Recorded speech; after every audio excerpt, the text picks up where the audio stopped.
چوکھٹ بدلو اپنے طریقے، بدلو معیار۔ بقرعید گزری ہے، فون آئے حضرت کہ حضرت دعا کر دو، 4 سال سے کوئی بلانے نہیں آیا ہے۔ میکے میں بیٹھے بیٹھے اتنی عمر گزر گئی، بچوں کی پرورش خرچے بھی ہیں، وہ حیا کر کے تجھے موت نہیں آنی ہے؟ کیا تجھے کسی نے بیٹی اس لیے دی تھی کہ نکاح کے بعد اسے خون کے آنسو رلائے؟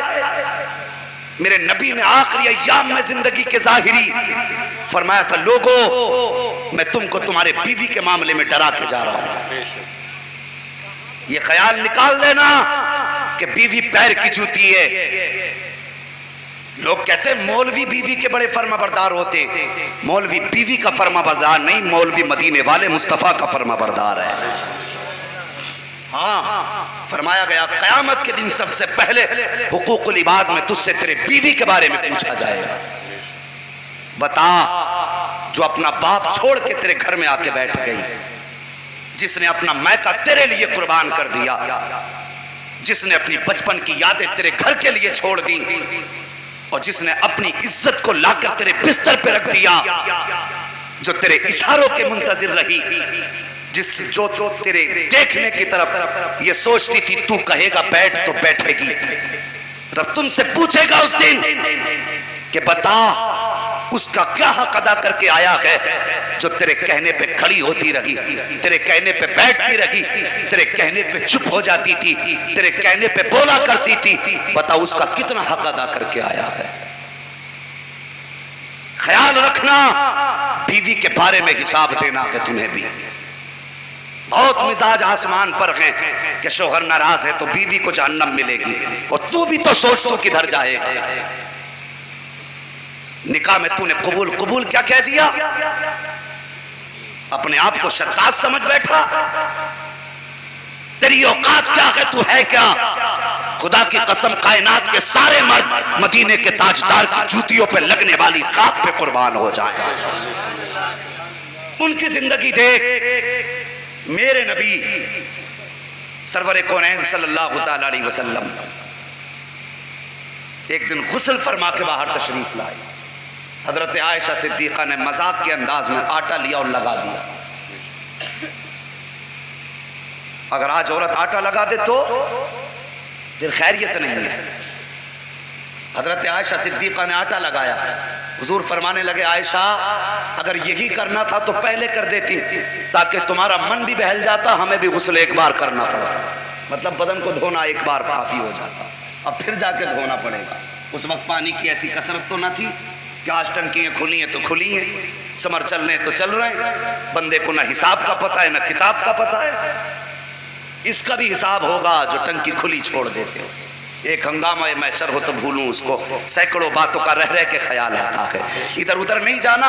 بس بات میں بتاتا ہوں، بیوی کے ساتھ میرے حضور کا سلوک دیکھو، حضور کا سلوک، اور پھر امت سے پیار۔ آٹا لگایا، حضور پھر گئے، آپ نے پھر اپنے بدن کو اس حصے کو دھویا، یعنی آٹے کو صاف کیا، کپڑے پہن کے آئے۔ حضرت عائشہ صدیقہ کو موقع ملا، یوں ہاتھ لگا کے کھڑی ہو گئی، سامنے سے ایسے گھیر کے۔ حضور ادھر ہٹتے تو ادھر ہٹ جاتی ہیں، ادھر ہٹتے تو ادھر ہٹ جاتی ہیں۔ آقا فرماتے عائشہ راستہ دو ہمیں جانا ہے۔ کہتی حضور بس ایک خواہش ہے۔ کہا کیا؟ کہا بس میں آج آپ سے کچھ مانگنا چاہتی ہوں۔ میرے نبی فرماتے ہیں عائشہ مانگو، کیا مانگنا چاہتی ہو؟ کہا حضور میری خواہش یہ ہے کہ آج آپ اپنی عائشہ کے لیے دعائے مغفرت فرما دیں۔ سوچو تو سہی کون ہیں؟ ابو بکر صدیق کی بیٹی ہیں، ام المومنین ہیں، نبی کی پیاری چہیتی زوجہ ہے، لیکن فکر دیکھیے، کہتی حضور دعا کر دیں تاکہ اللہ مجھے جنت دے دے۔ مصطفیٰ نے اتنا سنا، حضرت عائشہ کے دونوں بازو پکڑے، زمین پہ بیٹھایا، خود بھی بیٹھے، کہتے عائشہ آمین کہنا تمہارا کام ہے، دعا کرنا محمد کا کام ہے۔ مصطفیٰ نے ہاتھ اٹھائے اور کہتے یا اللہ میری عائشہ کو جہنم سے آزادی عطا فرما دے، جنت کا پروانہ عطا فرما دے۔ اتنا سننا تھا، حضرت عائشہ زمین پہ کروٹیں بدلنے لگی۔ جب کروٹیں بدلی، مصطفیٰ فرماتے ہیں عائشہ کیا کر رہی ہو؟ کہتی مقدر پہ ناز کر رہی ہوں، میرے لیے آپ نے مغفرت کی دعا کر دی ہے۔ آقا فرماتے ہیں عائشہ تمہارے لیے ایک مرتبہ دعا کی ہے، اتنی خوش ہو رہی ہو، جو دعا میں نے آج تمہارے لیے کی ہے وہ اپنی امت کے ہر فرد کے لیے صبح شام یہی دعا کیا کرتا۔ یہ ان کو امت سے پیار ہے صاحب، کیا بات، یہ ان کا سلوک. بے شک. وقت ہوتا تو آگے چلتا، پھر یہ بھی بتاتا بیوی کے ساتھ کیا سلوک ہونا چاہیے. آج بندہ مہربانی کرو، حق ادا کرو. اور سنو، ایک بہن کے ہوتے ہوئے اس کی موجودگی میں نکاح میں دوسری بہن بندے پہ حرام ہوتی ہے. حق ہے شریعت. نکاح کرے گا تو نکاح ہوگا ہی نہیں، حرام ہے. اور اگر کوئی ایسا شخص سماج میں ہو تو اسے سمجھایا جائے، نہ مانے تو مصطفیٰ کی امت کا فرض بنتا ہے کہ اس کا بائیکاٹ کرے. دین کوئی کھلونا نہیں ہے کہ تو کلمہ بھی پڑھے اور اس کی دھجیاں بھی اڑاتا رہے. بڑی مشکل سے دین ہم تک پہنچا گئے، بڑی قربانیوں کے بعد پہنچا گئے. اگر کوئی ایسا شخص سماج میں ہو، کیونکہ اکثر یہ شکایتیں مل رہی ہیں بیوی کے ہوتے ہی کوئی سالی لے کے بھاگ جا رہا ہے. اور بھائی میں چینل والوں سے بھی گزارش کروں گا، ذرا اپنے چینلوں پہ ہوش کے ناخن لے کے قلم چلایا کرو. ایسی عجیب ہیڈنگ آپ یوٹیوب پہ پڑھیں گے، شرم آتی ہے پڑھنے کے بعد. اور یار یہ پیٹ اتنا گندا ہو گیا کہ اسے بھرنے کے لیے کوئی بھی ہیڈنگ استعمال کر لو گے، کوئی بھی ٹائٹل ڈال دو گے. خدا را دین کی عزت کرنا سیکھو. پیٹ تو آدھی روٹی سے بھی بھر جائے گا، لیکن جنت اتنی سستی بھی نہیں ہے کہ تماشا بنا کے بھی مل جائے. خیال کرنا، دنیا کے اندر ہمیں زندگی گزارنی ہے تو مصطفیٰ کے دین کے اصول کے ضابطے کے تحت رہ کے زندگی گزارنی ہے.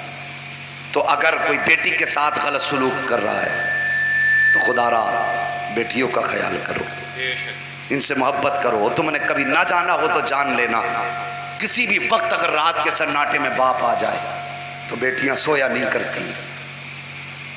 اگر بیٹی کو پتا ہو نا ابا رات کو 1 بجے آئیں گے، بیٹی سوتی نہیں ہے. جانتے ہو کیوں؟ صرف اس وجہ سے نہیں سوتی، اگر ابا رات کو آئے، کنجی کھٹکھٹائی اور آنکھ نہ کھلی تو پھر میرے باپ کو دروازے پہ کہیں انتظار نہ کرنا پڑ جائے. یہ بیٹیاں ہوتی ہیں. آج ہم انہی بیٹیوں کے ساتھ ظلم کر رہے ہیں. خدا را بیٹی ظلم کرنے کی چیز نہیں. فرمایا گیا تیرے گھر میں برکت نہ ہو.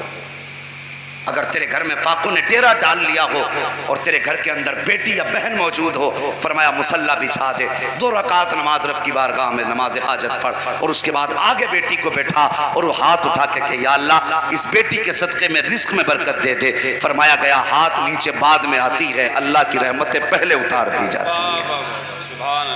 اتنی بڑی چیز ہے. اور آج بندہ ان پہ ظلم کرتا ہے، پلٹ کے بھی نہیں دیکھتا. عید گزری ہے، کتنوں نے کھا لیا ہوگا اور کتنے مہینوں 15 دن تک کھاتے رہیں گے.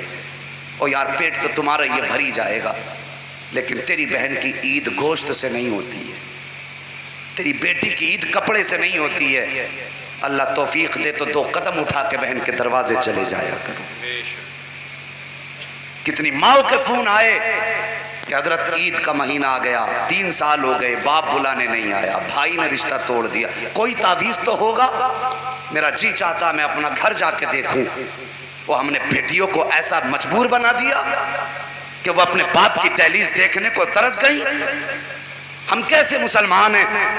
اگر ہم اپنوں کے نہیں ہو سکتے تو پھر مدینے والے مصطفیٰ کے بھی نہیں ہو سکتے. مصطفیٰ کا وہی ہوگا جو اپنوں کا ہوگا، اگر اپنوں کا نہیں تو پھر مصطفیٰ کا بھی نہیں. خدا را ان کی عزت کرو، قدر کرو. کبھی کبھی بیٹیاں وہ کام کر جاتی جو بیٹے نہیں کر پاتے. فخر ہوتا بیٹے پیدا ہو تو گھر گھر لڈو بانٹ رہے ہیں، ٹھکانے نہیں. ابھی ہاسپٹل سے بیوی گھر میں ہی آئی ہے، کہہ دیا لڈو بانٹ دے گاؤں میں. اللہ نے بیٹا دے دیا، بڑا خوش ہے کہ ہاں 1 لٹ ہو گیا تیار. گولی چلانے کا پہلے انتظام کر رہا ہے.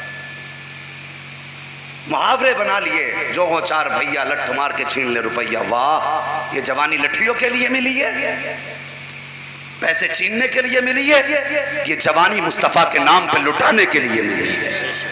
یہ جوانی رب کے آگے سجدوں میں گزارنے کے لیے ملی ہے، لٹ چلانے کے لیے نہیں، بلکہ مصطفیٰ کے نام پہ لٹانے کے لیے ملی ہے. مہربانی کرو. بیٹیاں کبھی کبھی وہ کر جاتی ہیں جو بیٹے نہیں کر پاتے. اگر تھکے نہیں ہو تو ایک بات بتا کے میں بات ختم کروں. ابھی سننے تیار ہیں آپ لوگ پیچھے والے؟ ہاں ماشاءاللہ. کچھ لوگوں نے تو ہاتھ اٹھائے نہیں، سوچ رہے ہیں کہیں فرشتے نام لکھ کے نہ لے جائیں.